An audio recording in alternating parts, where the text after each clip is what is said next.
I still remember that day as if it were yesterday. The sun was setting, painting the sky with shades of orange and purple. I was sitting on the porch of my modest house, gazing at the fields that stretched endlessly in front of me. The crops were growing well, and I thanked God for the good weather. Life wasn't luxurious, but it was peaceful. That evening, a stranger came to my door. He looked tired, his clothes dusty and torn, and his eyes carried a certain sadness. He introduced himself as Ravi and said that he was a trader who had come to the village for business, but misfortune had struck. His cart had broken down, and he had lost most of his goods. He didn't know anyone here and had no money to fix his cart or return home. I listened quietly as he spoke, his voice trembling, and I could see the despair in his eyes. It must have taken a lot of courage for him to ask for help. I didn't have much, but I understood what it felt like to struggle. I had been through tough times myself. Without thinking twice, I went inside and took out a small bundle of money I had been saving for emergencies.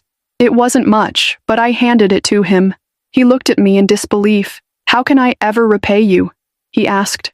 I smiled and said, "Repay me by helping someone else when you're able to? That will be enough for me." Ravi nodded with tears in his eyes. He promised to return the money someday, but I never expected it. Time passed, and I forgot about the incident. Years went by, and the memory of that day faded like an old photograph. Life was still simple, but the struggles seemed to increase. The rains didn't come like they used to, and the crops started to suffer. Bills piled up, and I was worried about my family. One afternoon, just as I was about to head out to the fields, a sleek black car pulled up in front of my house. It was such an unusual sight in our small village that I stopped in my tracks.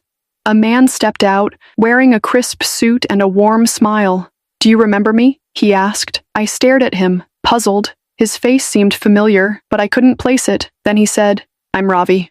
You helped me years ago when I was at my lowest. I've been looking for you ever since." Memories flooded back, and I couldn't believe my eyes. The frail, desperate man I had once helped now stood before me, looking like a completely different person. Ravi told me how my small act of kindness had changed his life. He had managed to get home, rebuild his business, and eventually became a successful entrepreneur. He said he had never forgotten the farmer who had helped him without expecting anything in return.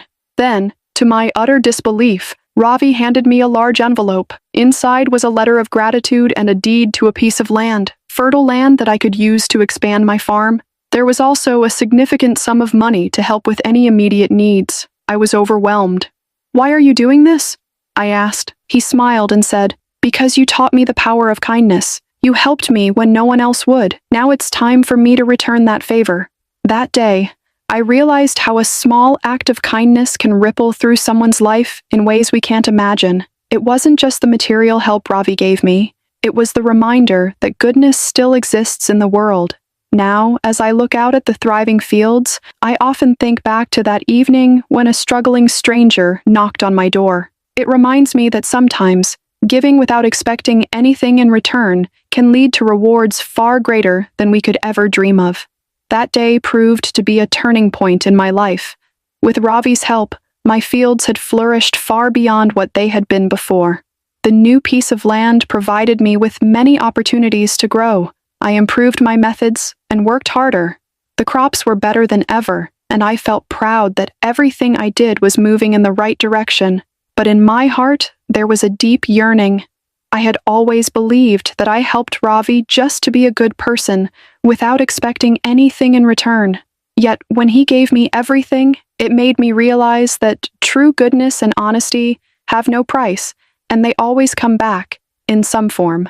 Years later, I met Ravi again. He was now a successful businessman, but he had not lost his humility or kind heart. He would visit me from time to time, and we would sit in the fields, reminiscing about the old days. One day, Ravi asked me, "Did you ever think that your small act of help could change my life?" I smiled and said, "No, I just wanted you to get through your struggles.